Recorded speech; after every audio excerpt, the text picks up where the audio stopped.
rõõmsalt käidi kasimas ennast pesumasinas.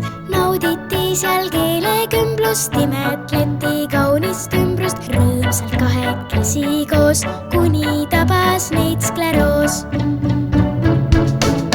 Vastus siis peksid laupa sokikesed ühekaupa. Aju loputus ja šokk, sokki nüüd ei tunne sokk. Sokipaar end kahekesi seebitas seejärel pesi. Rõõmsalt käidi kasimas ennast pesuma.